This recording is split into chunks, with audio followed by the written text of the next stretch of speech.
So, yeah, think about it. Let me know what you think. Yeah.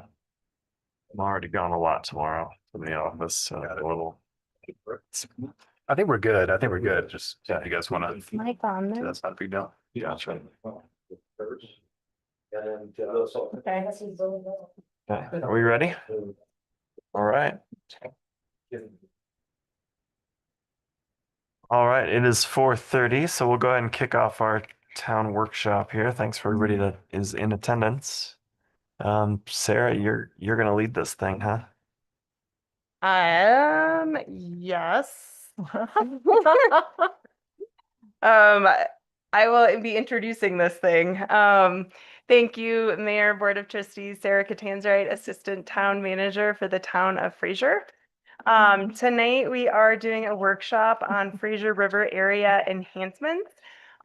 These enhancements are meant to span from the Clayton Court development in the new Riverwalk area through to the Lions Ponds area. We are looking to begin the work in the Lions Ponds area as we continue to activate that, and as Clayton Court continues to be built out. So with that, I did want to just reference the Fraser River Corridor Master Plan. For the sake of time, I'm not going to dive too far into this as this has been presented to the board several times, and many of you are familiar with this plan process and the results of this plan, which was published in April of 2018. That involved a significant amount of community engagement beginning the prior fall through that time. The goals of the plan that came out of that process were to create an implementable community-driven vision for Cousins Ranch open space that identifies open space needs, goals, and strategies to activate this underutilized 120-acre open space asset. It really focused on balancing recreational and educational amenities and really using this as an open door for Fraser with conserving the natural resources. So goal number 3 was protect, connect, and inspire. Goal 4, use the Fraser River Corridor as a major local and regional asset to expand the existing tourist industry and to build and support economic diversification, and to develop a balance between recreation and preservation to create a successful river corridor in the Cousins Ranch open space. Really, again, with that focus on activating the Lions Pond area with recreational amenities, through the creation of a safe, visible riverside park, which provides ADA accessible opportunities that support the inclusion of all user groups. And then again, making sure that we are balancing that with conservation of those natural resources. So with that, a basic kind of conceptual for the area was presented to the community, and the graphic here kind of demonstrates what was landed on in the master plan. We have worked on implementing this plan over the last few years. The first thing that was implemented was a pedestrian bridge crossing the Fraser River to the Lions Ponds, making the trails around the Lions Ponds ADA accessible, tree planting around the ponds, enhanced cross-country ski grooming. The Marianne's Loop Trail was completed, is that 2 years ago now, a year ago?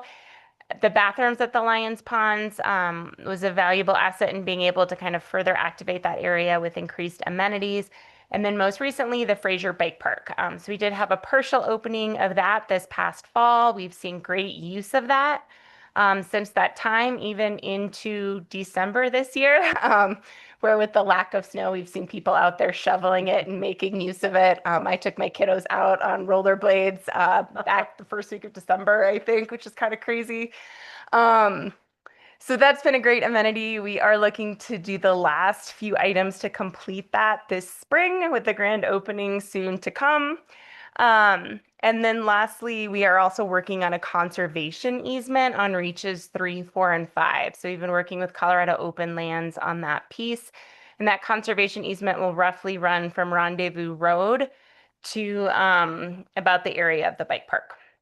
Again, with that focus on really concentrating those recreational amenities around the Lions Ponds area and that section of river, so that the rest of that area, other than kind of trail amenities, can remain largely in its natural state. So with that in mind, we have been talking with Merrick. A number of stakeholders met with Merrick back in December to kind of walk that area along the river and look at kind of landscaping and kind of visibility of the river and access points and ways that that could be enhanced as part of that Riverside Park. Merrick's also been looking at other plans that we have in place, including the 2017 downtown plan for Fraser Strategic Downtown Plan and the existing trail plan and kind of encompassing all of that. So again, we've asked them to focus on looking at enhancing the river and the trail alongside the river from that Fraser downtown area with a focus on the Riverwalk district along Clayton Court through to the Lions Ponds areas, kind of up until where we would start that conservation easement. And with that, we are planning to turn this over to the landscape architect, Mike Lutinger at Merrick, who has been working on this, but we don't seem to have him just yet.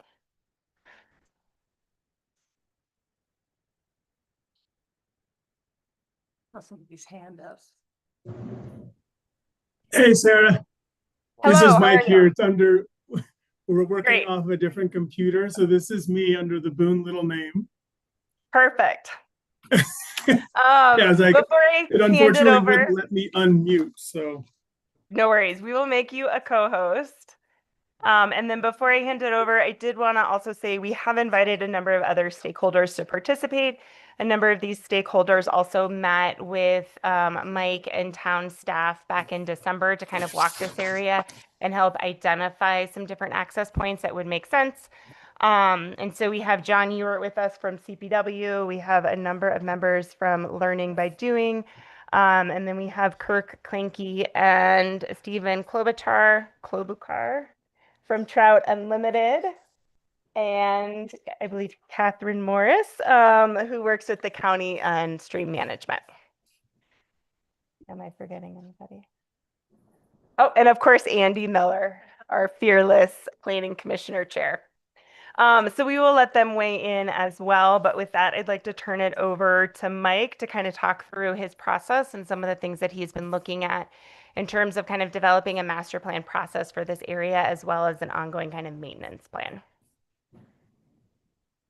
perfect. Thank you, Sarah. I appreciate that. Can everybody hear me okay? Anthony, can you turn him up a little bit on the box?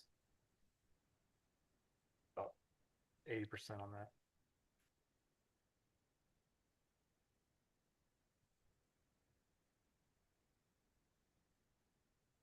Okay.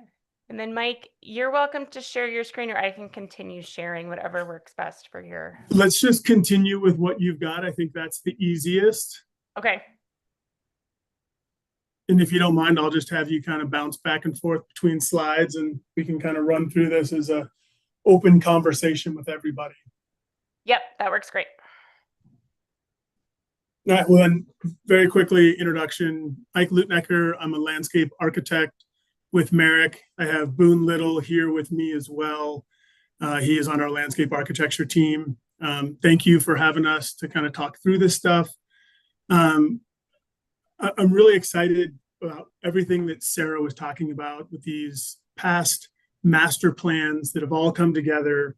The implementation of certain projects are starting to move forward, right? There's some amazing stuff being done. And what we want to continue to do here is to further that progress, right? Understand new ideas and new thoughts that are coming through the town so that we can add that in and really grow and move forward these master plans. And so this first image that we're showing here is sort of this meeting, this confluence of three older master plans. Right? We have the Lions Pond area that Sarah was just showing. We have the Fraser downtown master plan. And then there was also the community trails plan that was done in 2014. A number of the trails plan pieces have been implemented, the red dashed lines, both the bridge and the connection around Safeway have all been implemented over time.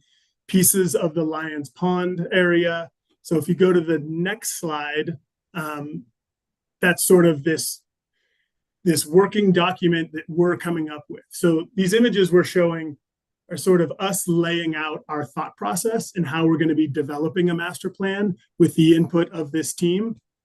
So this piece is, okay, where are we starting to see pieces that have been implemented, that are in the design phase, that are on the books? So we understand all of the components that are going on around this, right? We know that there's the Clayton Court, right? The street is going in, there's buildings being built, there's activity happening on that piece. The bike park has been built, there's discussion and there's movement over in that Lions Pond area. But it's a little different than the original master plan, right? The bike park grew, the parking is going to move a little. So we want to start filling out this page as we go through this to understand what has happened, what's going to happen, and then how we connect that to the trail system and build appropriate connections back to the river. So the next page, Sarah, if you go to the next one, this is really us starting the thought process of identifying opportunities based on conversations we've already had, right? We are just scratching the surface of this master plan. We're just getting underway, really in stage one, which is information gathering, which everyone is going to be a part of that. But here is us starting to put some of our thoughts, some of the ideas we've heard, both from that meeting back in December, past meetings I've had along Clayton Court and that piece, and understanding what's happening and how we implement that. And we can come back and discuss these in more detail. I just want to run through these ideas, and then we can get everybody's feedback and kind of move this forward. And then our next slide is really just the vision ideas. These are things that have been thrown around, right? We have bathrooms and nature play, and there's signage and river access points and, shade structures, various things and components that are going to be implemented both along this reach of the river as well as adjacent to Clayton Court, all of which we want to make sure we are appropriately adding to a master plan so that they can get implemented down the road. So Sarah, I don't know how you want to handle this, if we want this to be an open forum and a dialogue. Otherwise, I can go back through each slide on our thought process.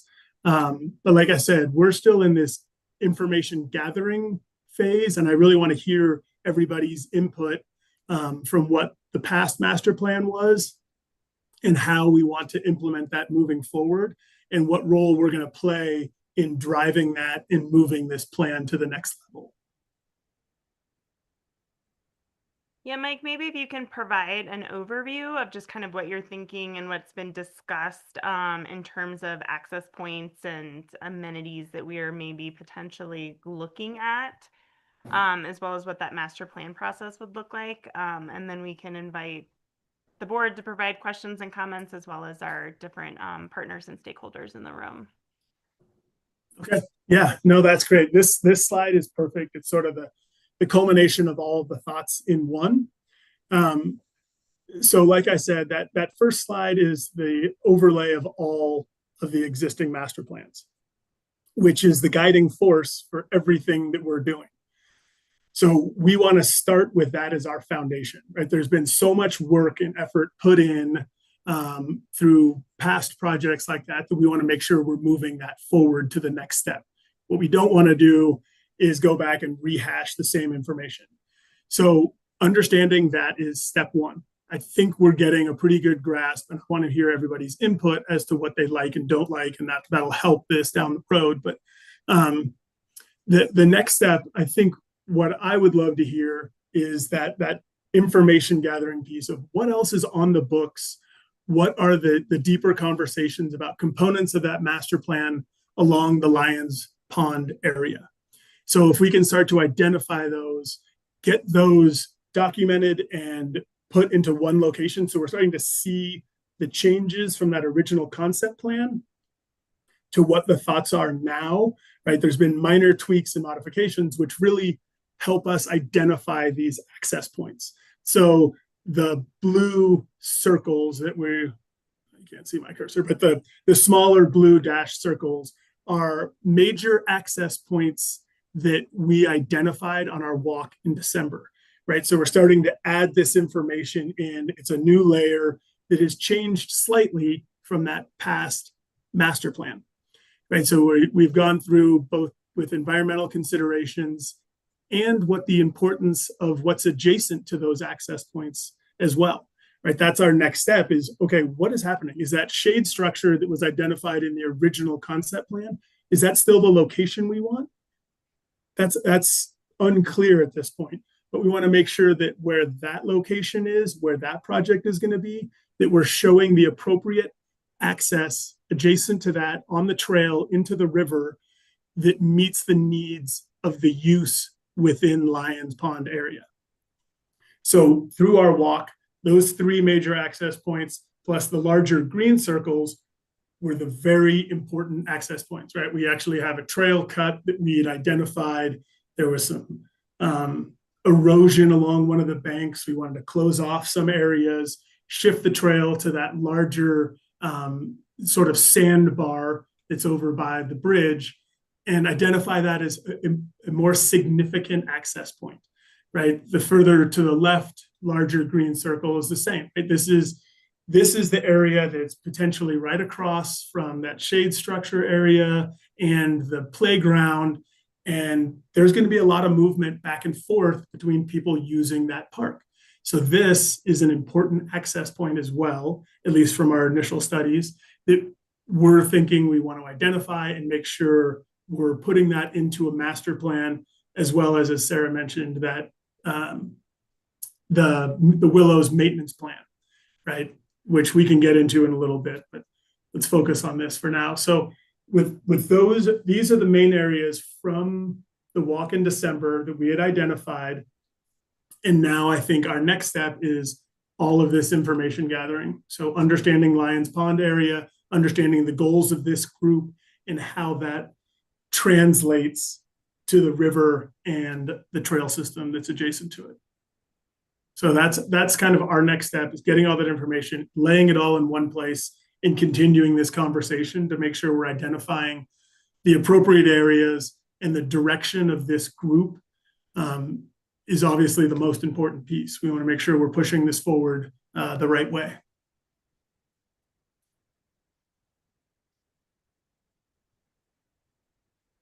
And I will just mention, in terms of some of the kind of larger recreational amenities, some of the different ideas for this area that were encompassed in the master plan and were discussed back when we decided to move forward with the bike park as the next step, did include kind of a natural playground closer to the Safeway side and the shopping center.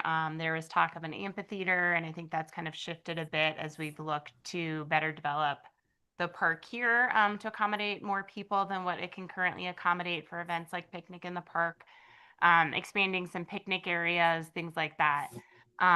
So it's looking at items like that, as well as just kind of the general landscaping and providing access both for fishing and, have a little kind of beach area, but allowing that access to the river while also recognizing the benefits provided by the willows and making sure we're balancing that river health and ecology with any increase in recreational educational amenities in this area. So trying to really have a balanced approach as we build this out. Sarah, I thought one of these maps. For Sarah, I thought I saw one of these maps that showed additional parking behind the Fraser Valley Center and some things. Was that from the original plan? I don't see it in the packet. I'm not sure I saw it.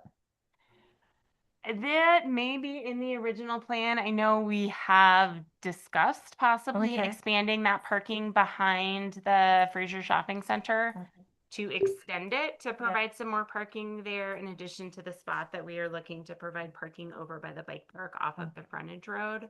Alrighty. Good. That's it. So if that is something that the board wants to see, we can make sure that that is something that's looked at as part of that. Yeah. And Katie, we've talked about that too. Once the town or the board is ready to pursue a larger project for like the natural playground area to enhance that parking lot, possibly expand it out so you have more dedicated public parking that can go with construction of that playground. Yeah. And support the bike park. So we see those things kind of going hand in hand together. Okay. Yeah, and Sarah, I think that's what we're trying to identify. If we can start getting those priorities in the next priority project put into a plan like this, so we can start to see if we're adding additional parking here, the nature play we think is moving to this area, it'll start to inform the rest of this plan so that we can start getting all that in one place to help this implementation project. Because each of those are significant projects all by themselves, but you want to make sure that they're being identified and moved forward. And so I think that's part of what we want to do in this master plan, is making sure that we have that. If parking is the priority and the nature play is the next priority, let's put those in and identify them as the next future projects. So this is Peggy. I'm wondering, I think there's an additional building that there's a location for. It's not on this map next to, it's a commercial parcel that's, right, Oh, just southwest of that western pond? yeah. Yeah. So, Right, that shouldn't be included. It's just outside the red line there. Yeah. Northwest.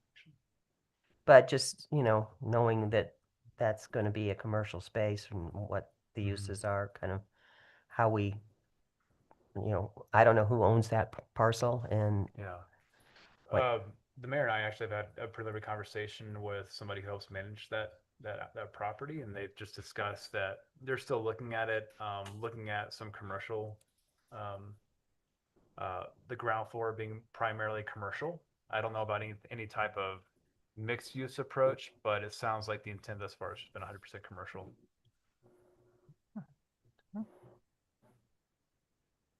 Something complementary to the grocery store and things that you see, I think, typically in those types of environments. This is Andy Miller. Has the sledding hill survived, or? Would the board like to see a sledding hill? It's not gone for sure.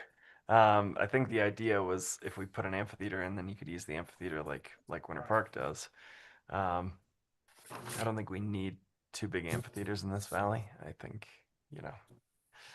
it's a little redundant, but having a sledding hill would be nice for sure. Yeah. So I think there's, it's still in the plans. We can talk about where we want to put it or when we want it to go in. When extra dirt is available, or we can just throw it down. Yeah.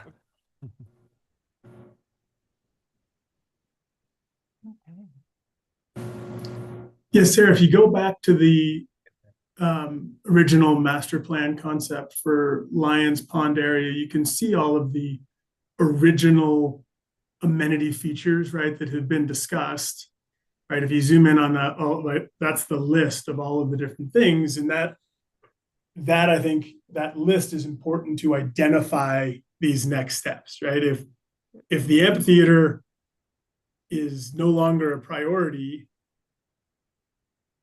then that opens up a large space in there. And does something shift into that space? Does it become a sledding hill? Does it become where the nature play goes? Just identifying how these bubbles are moving around the plan is really going to inform how we're making connections to the river and what that trail system looks like, and how we're making those connections so that you can implement these next projects. So I think getting all of that out on the table as to what the priorities are is an important step that we should go through at some point in order to get there. And that again, I think can be a more focused conversation, because I don't think the board was ready for that discussion today. Of course. I kind of like to just encourage redirecting to these access points that we've talked about for the Fraser River. And would love to get some of the input from some of the people here today who are on that walk, and some who weren't, but are obviously subject matter experts in these fields, how to really balance enhancing this river access and with with minimal impact to those surrounding areas there. So I agree. is the graphic that's up there a recent, or is that an No. old graphic? This pretty is part of the original master Okay. plan. Yeah, I will point out one of the main access points, if I can just get my screen to cooperate, is where you can kind of see that natural beach area that already exists in the bend. So walking out there with Trout Unlimited and CPW was kind of identified it as a spot that we might be able to create access without kind of harming the river, so to speak, and working with the natural aspects of the river and the banks. It's a great beach. Yeah, that was one of the major areas we discussed that we've identified in our plan. And I think part of it is adjusting how we're accessing that. I think right now it is accessed similar to the way it's drawn in that plan from 2018, which unfortunately has created some issues along the bank, especially on the left side. And we identified that maybe that's not the best way to route this, that through the middle could potentially be a better alignment for access as far as stability of the river and the long-term viability of that access point. So in the plan that I have, that's what we're showing is sort of a more central trail location. And that was part of the conversation, maybe using some of those willows and actually transplanting them to do a little bit of bank stabilization in the areas around there that are showing signs of distress. Just for our audience sake, in that graphic specifically, it does look like we have grassy banks on both sides. We are not intending to touch the other side of the river, the floodplain.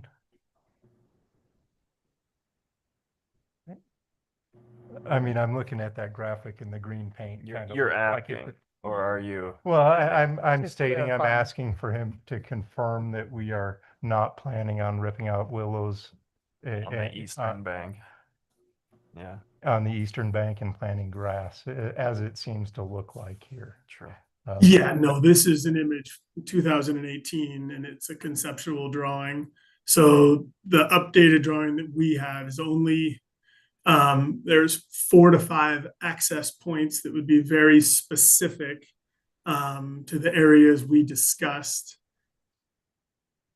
Yeah, so you can see the smaller blue and the larger green. Those are the major access points that we had discussed.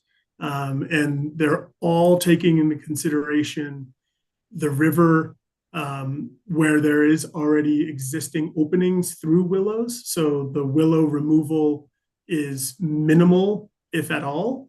And then the northern side of the river, that bank is not to be touched in this plan, at least. Thank you for confirming. Yes. All right. Let's hear from Yeah. the pros. Yeah, you guys. What you got to say about these accesses, fellas? And you, yeah, welcome. If you could come up to the mic and introduce yourself. I don't fit the description of a pro. My name's Kirk Clanky. I'm a volunteer with Trout Unlimited, president of the Heatherwaters chapter. I really like these access points. They're well thought through, and the two major ones to me are the ones to the south side where they're big inside bends, great access to a river. I think Mike's done a good job of capturing what we talked about that day, and I love the town making their goal to be protective of the natural environment, and they're protecting willows while also creating access. It seems to me like a good plan. The circle, that inside bend furthest to the south, you can see the outside bend comes almost to the bike park. That's another place where we talked about some cottonwoods and some things, willows, cottonwoods, something that would keep the bike park soils from migrating to the river, because there's very little separation, no riparian zone. So I like this plan. Right? Right. Like to hear that. Anybody else from the audience? Love to hear from you.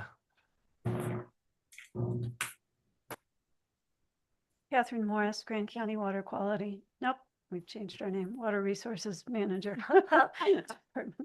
And I just wanted to say, we are in the midst of wildfire-ready watersheds analysis, and there's a wildfire-ready susceptibility map available right now. I just summarized a couple of points for so there are hexagons covering each of these sections in the map. And so the upper reach is above the Lions Pond area. Then there's Lions Pond that hexagon would bisect the Safeway, and then the downstream hexagon covers the next region downstream, I guess we would say. And all of these have water and wastewater infrastructure.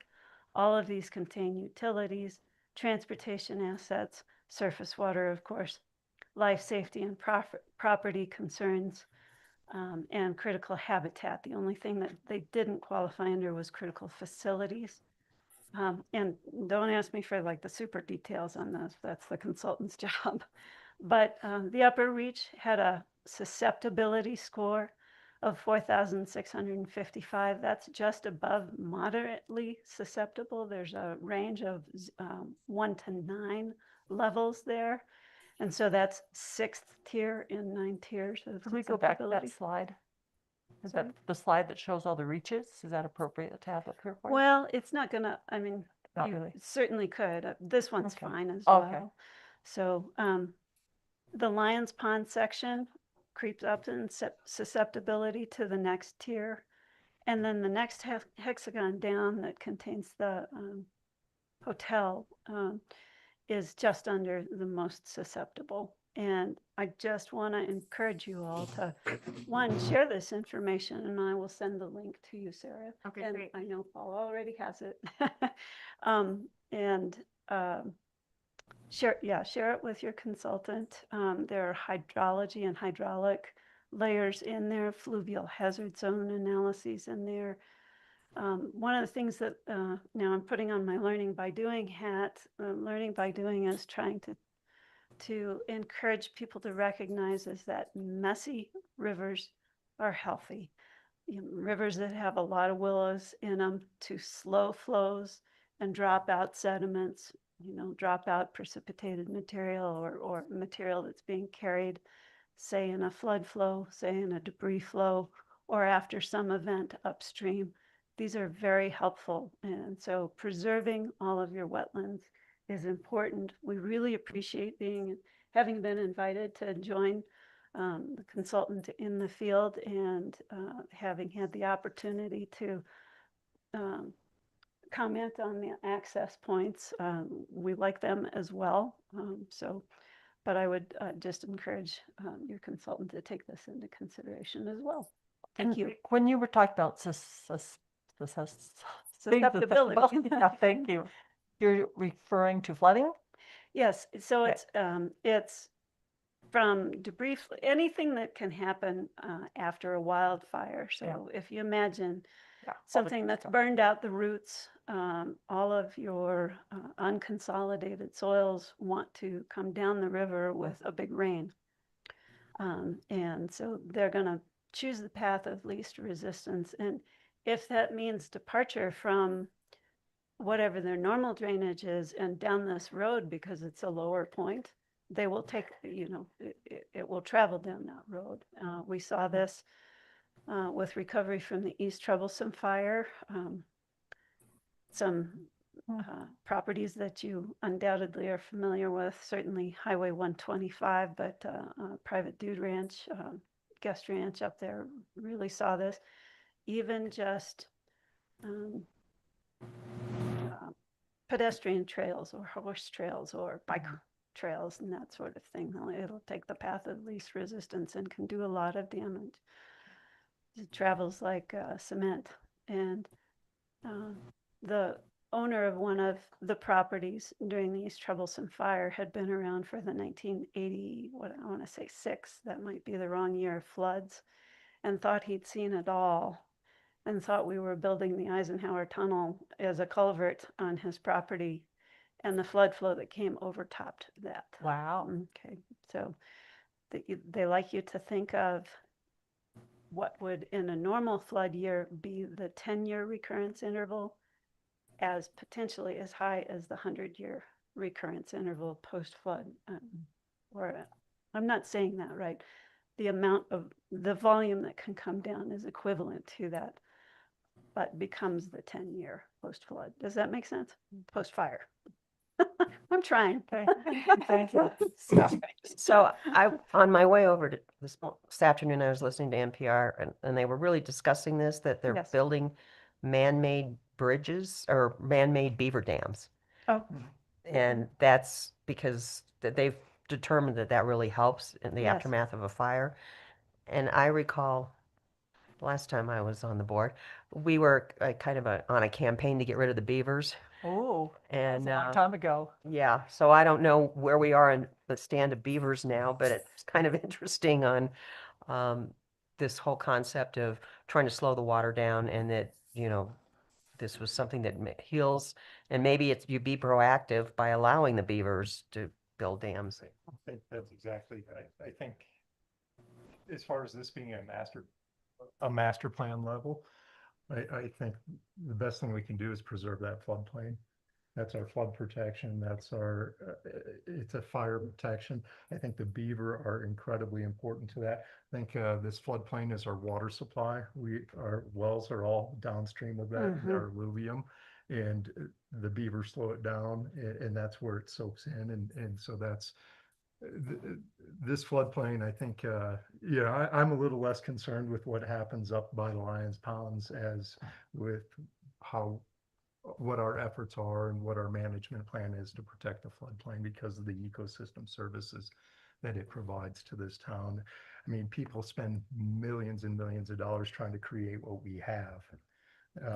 For us to behave in a way that in a detriment to it, I think would be a huge disservice to our community. So, you know, for me, yeah, the most paramount thing is protecting that floodplain and its function. The second would be just keep people safe. That river does flow, and, you know, some of those edges are pretty sharp. I think as soon as the bike park opened and things froze, we had videos of bikes going across the ponds. There's going to be bikers in the river. There's going to, you know, so we need to be aware of these things ahead of time. And we need to plan for these kind of things. But yeah, I think the area by the ponds, let's see what we can. Let's be smart about it, but let's have our priorities straight. How do we keep people from tubing the river? Beaver dams? I mean, Is there a the- negative, is there a Well- negative impact to the river? if people do that? I don't know. Fishing, it impacts. I hadn't even thought about tubes. Yeah, I mean, this, It's a big deal. People do it in Steamboat, right? And they have times when you can go do it and they limit. I walked access it to it. within a day or two of peak, and Yeah. yeah, you could almost take in a kayak over some of the beaver dams this It's- past it can year. be So sketchy. I can see people wanting to do that and trying to do that. Yeah, Is I think is there a negative to it natural, like environmentally? Yeah. Just They're also the waterfowl amount of have, use, or like? Yes. yeah, yeah. please. Do you mind stepping up to the mic? Thank you. That way we can all hear you. Hi, Tony Eason, 180 Game Trail in Rendezvous. So I'm down there a lot, fishing a lot, clean it up, do all that sort of thing. In waders with, you know, waiting staff and walking through me, it's precarious because, you know, the saying is that, you know, the bottom, it's you know, grease covered bowling balls. So if somebody, you know, was going to try to tube it, you know, and they have to get in and out, and there's no way you can start at the top and get to the bottom without crossing beaver dams and getting out and creating trails. And I mean, it would be, Have you seen anyone try to tube it ever? no, Okay. no. And there's plenty of places where I think you're you right. come, it just widens out and you just come to a, you know, even in a tube, you can't float it. And, but there's no, it, saying this with all the folks here who kind of understand the importance of the willows, it's so thick and, you know, loaded with, wildlife and whatnot, that it actually kind of protects everything, including the flood zone, the fact you just can't get through there, which is, A good thing. in my mind, like you have to work really hard at doing that and be in the river and kind of walk it and be careful. And, if you know what you're doing, it's a good day of fishing or birding or whatever else you want to do, but it is not user friendly, especially somebody going down in a tube or something. Well, but- You're gonna just Yeah. be picking them out with the ambulance. Yeah. So. Oh, I imagine those willows would pop a tube pretty quickly Yeah, too. Yeah, and I think about people in sunscreen, and the river doesn't run that big, and they don't use sunscreen that's good for water, so. Hi, my name is John Eward. I'm the local fisheries biologist for Colorado Parks and Wildlife. So my job is to manage all the fisheries in all the water bodies in our area. And I just wanted to point out the importance of the recreational fishery as an amenity in this reach, and just some relatively new information. When we do we have a monitoring site it's pretty close to the Safeway store, but when we did our fish population survey on that site this past September, our population estimate was 287 pounds per acre. So what does that mean? It's kind of hard to contextualize that, but so one of the estimates we make is how many pounds of trout per acre is this river producing. And that's a one way to quantify the fishery, and we say per acre so we can compare rivers of different sizes. So we know how wide the river is. We count it by the surface area of the area that we're estimating the fish population in.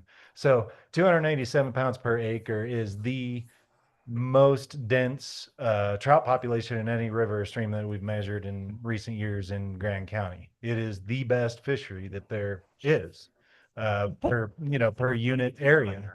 And so, it's a very, very valuable fishery. And in Grand County, fishing as an activity, we've done economic impact studies, and just recreational angling is number 2 in Grand County in terms of total economic impact by recreational activity after skiing, but it's number 2 in terms of recreational impact. And so some of the uses, and when you talk about tubing, there are direct conflicts. You cannot fish a river like the Fraser if there are tubes coming down it, because what it does, it puts the fish down, is what, people would say, where if you're fishing to fish that are actively feeding and then tubes come floating over them, they're done feeding for a while until that disturbance goes away. So there are direct conflicts with certain uses that you just have to be very careful to manage. But I just wanted to, really emphasize the importance of this fishery, because it is, places like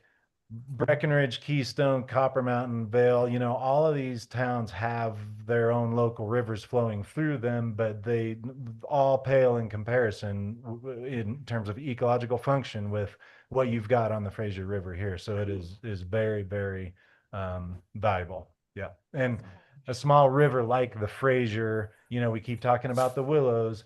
The thing is, you cannot have a river like the Fraser without the willows are an integral part making the river what it is. So I would just, advise to proceed with extreme caution. And we talked about that a lot on our in our outing in December.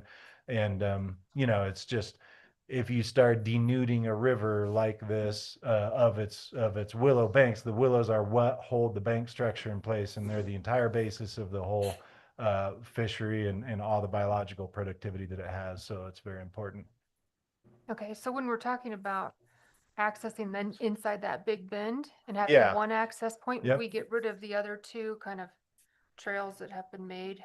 Yeah, so we were looking at so the thing is, if you bring a trail in the middle of that bend, then you're not interfering with the willows that are right along the water's edge that are maintaining that bank structure. So that's a good thing. Encouraging some recreation on that. You guys have been calling it a beach. We refer to it as a point bar. It's those naturally clear spots on the inside of a river bend like that.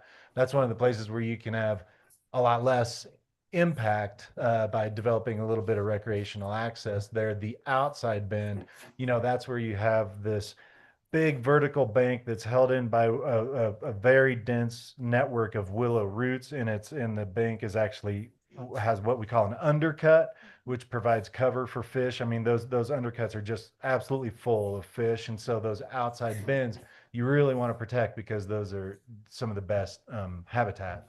And so, that's what we were emphasizing when we were talking about it there. And there's some of those areas in those smaller circles have some user created trails that are right on the water's edge. And, so we were, the conversation was pulling some of those back, but then providing some of those access areas like on the point bar that we've been talking about. So it seems to have some good balance for sure. Okay. Does anybody have any other questions for me on anything to do with fish or things that swim?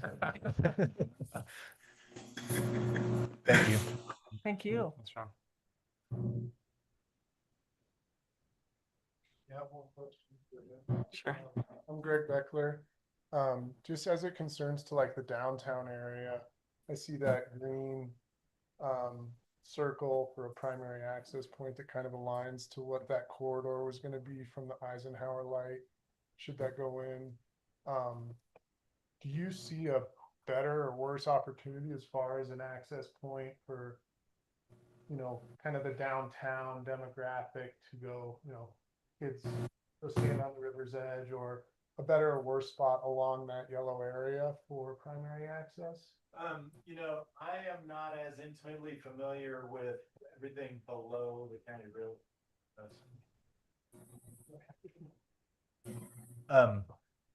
Yeah, that's a great question. I am not as intimately familiar with every bend and turn in the river in the reach downstream from the county road crossing, and so in this new downtown area to develop.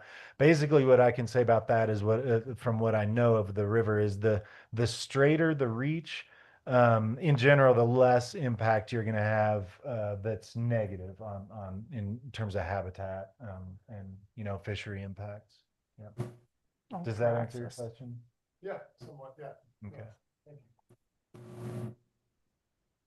Have we thought about bank reinforcement there? Because it is an outer bend, like, Which you were mentioning. Which spot? And the Clayton Court big green circle. Yeah. That was my thought too. I know nothing about this, but then you said inner and outer bend, and that's what came to mind. And there's that what would be an inner bend as you come from downtown across those trails to where the new road connection would be, kind of behind Wapiti. So you comes under the culvert, and then it goes that big outer bend to the east, which would be an inner bend kind of towards downtown, where there might be some trail improvements and things that have been discussed. That might be a better kind of focal point for river access. Only knowing inner and outer bend, that's all I know. But that just kind of scared me that it was right there. And if that's the second biggest economic driver, we don't want to create a place for kids to put their feet in the water, and then fishers don't want to come there anymore. I think that stretch of river on the other side of 804 has a very different character. It's not an active floodplain. It has been filled, and to me, I mean, it has ecological value, but it has much more aesthetic value, where the other side is an active floodplain in a very different situation. So I may or may not agree. I'm just thinking. I mean, there's fish in there, the but comp plan it's not perspective, quite. The land assemblages that have to happen for that cut, Right. make it harder. And if that's really a better river entry point, I think there's still time in the comp plan to make that more southern point. If it is truly better. Right. The land assemblages and complexities with that cut to that primary access point as drawn are much more difficult than the land assemblages and access.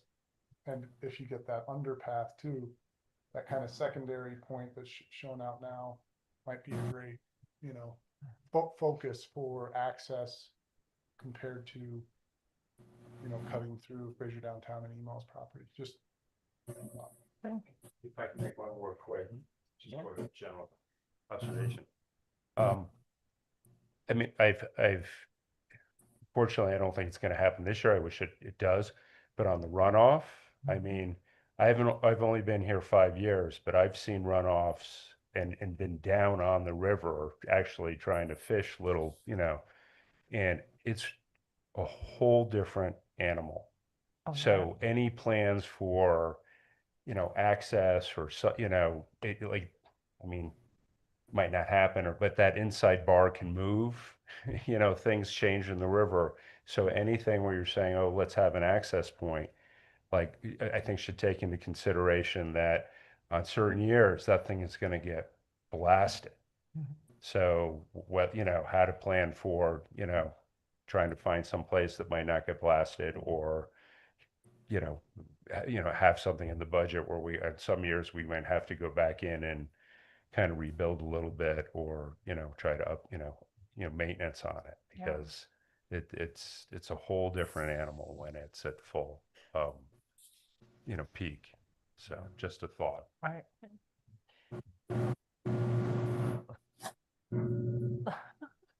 I'm Stephen Klobuchar. I'm the Upper Colorado River Project Manager with Trout Unlimited as a national level employee, and also a member of Learning by Doing, and a PhD in aquatic ecology, studying fish habitat, fish growth, what fish eat, where they live, and not too much that I can add to what's already been said as far as maintaining willows on those outside bends, as far as habitat, as far as bank stability, um, the importance of beavers and their interactions, the importance of that in conjunction with fire susceptibility and flooding protection.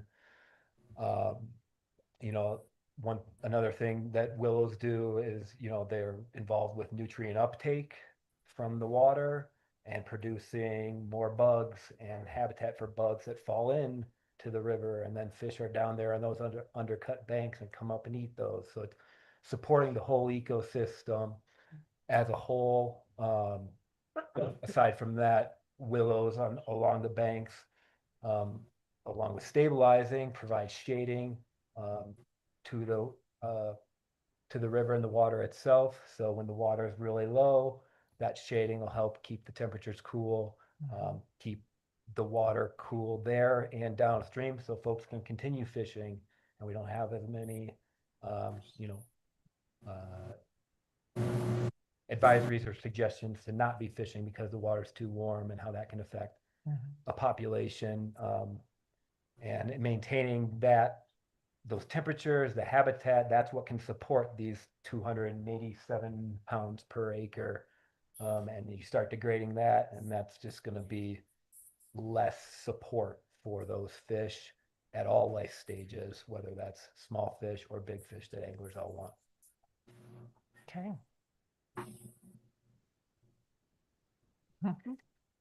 Yeah, my name is Russell Knight. I'm a full-time resident of Tabernash, actually, but the reason I'm here is I'm on the Stakeholder Advisory Committee.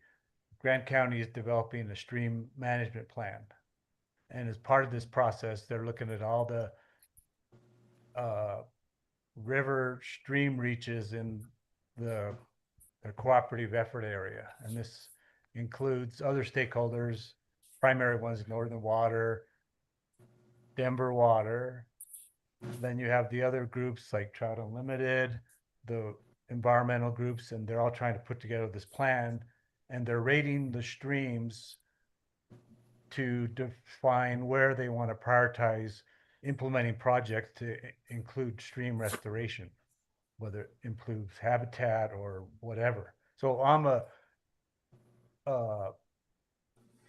with the community at large, that's my standpoint, but I'm basically looking at being aware that the Fraser River as a whole needs to be improved.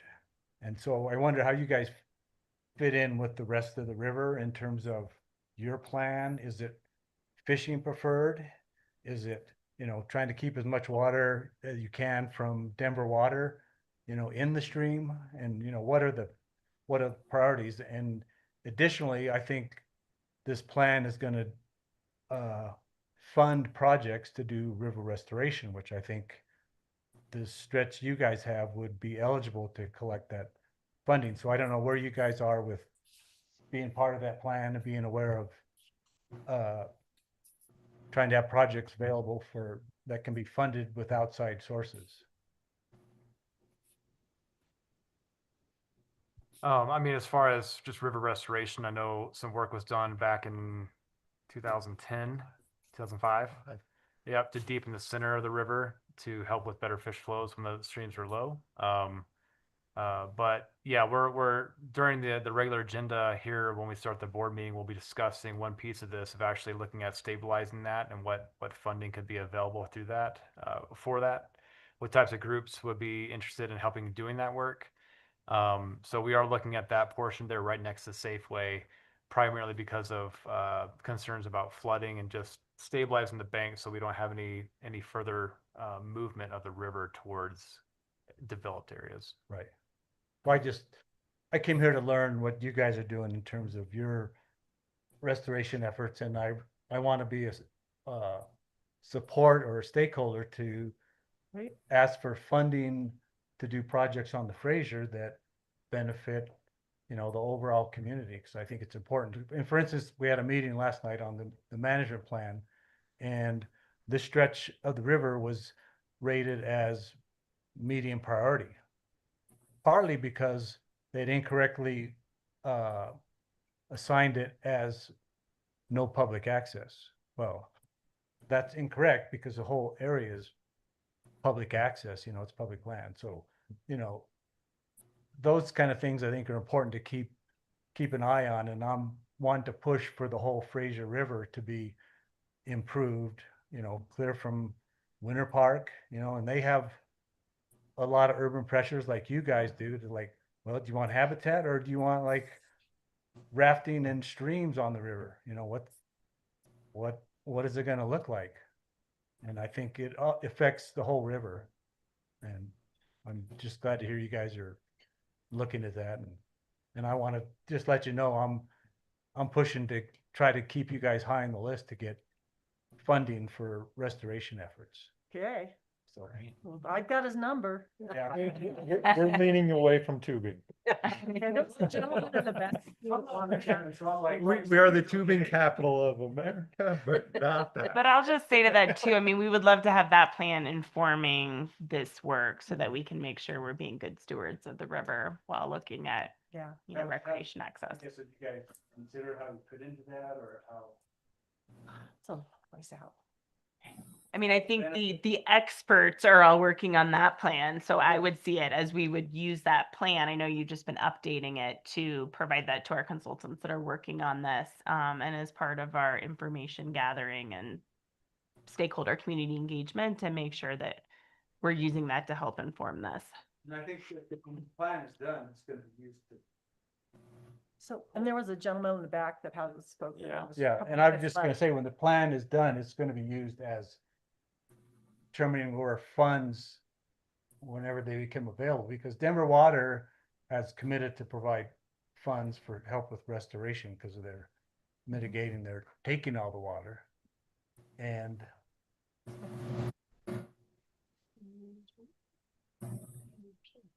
it says Grand County. Yeah. But yeah, learning by doing is the one who's developing the plan. Okay. But they're looking for stakeholder input to help decide where the priorities on funding restoration will be. Okay. Thanks, Russ. Getting's good. Thank you. Brian Kelly, quasi Fraser resident. I live above the ridge. But I just want to, as this plan moves forward, I don't want to take up everybody's time. I would like to see greater connectivity from the ridge to the river without having to take a bus or driving. I don't want to put more parking pressure on the town of Fraser. Right now, what I'm seeing is everything is to the west of the river and not much to the east. There is a lot of development on the northeast side of the river. So my point is, when we're talking about connectivity and trail use and river as a great amenity to everyone that lives in this valley, I'd like to see those connections a little stronger. Meadow Ridge Road is not a safe road to necessarily walk down, but the switchback isn't necessarily an easy trail to navigate for anyone who's coming from out of altitude. So that's just sort of a point to be made and something that Mike and his team can consider. So Where would you put a trail? where would I put a trail? Yeah.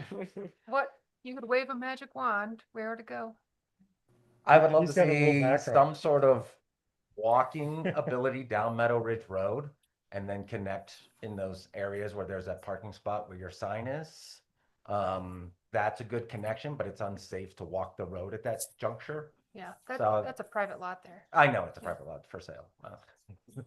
But I'm saying that there's other locations along that stretch that could be a connectivity. It's just having a safer travel. It's a blind curve as you come up to the four-way. So trying to get to that switchback trail can be dangerous for a walker. They got to sort of navigate and know the traffic patterns. And if you're, again, short-term rental, you come up here from another location, you're not familiar that that's not going to be a stopping car at that intersection. We need to get the county in on that. Hey, so Mike, what do you see as next steps moving forward? It sounds like you got pretty good support for these access points along the river here and looking at enhancing them. No, I think there's great support. I think we've done the initial legwork to start to understand the importance of the willows and the ecology of the river, and then accessing correctly. And so that first walk, I think, really helped us. And I think our next steps is really understanding other input, right? Like that information gathering component that I'm talking about, and then starting to really shape how each one of these different access points, right? Some of them are going to have significantly more people. Some of them are definitely quieter, more fishing access points, starting to identify the hierarchy, the use, and then how we maintain them and keep them moving forward. So part of that comes into the Willows maintenance plan that we're talking about. We will be identifying priority access points, how we are managing the Willows, and how we're going to reestablish Willows. So I think that is really our next step. I think we've laid the foundation here, but we'll continue down that path and make sure we're bouncing these ideas back and forth with the group. Great. Good discussion. Yeah, thank you. I'm glad Thank you. all the powers that be like the plan, so that's helpful. Yeah, and definitely appreciate everybody for getting out there and walking it with us too, and just building a good consensus as far as the approach and finding those natural areas, those natural windows that already exist, and just how we can enhance them and consider things like safety for people, when they use river, but also looking for good points of fishing access too. Sounds like we've got some good direction here to move forward. Awesome.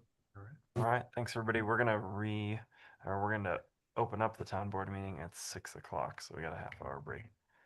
Nope. Thank you. Yeah, thank you, everybody. We really appreciate the time. Yeah. Thanks for coming. Thanks, Mike. Jack.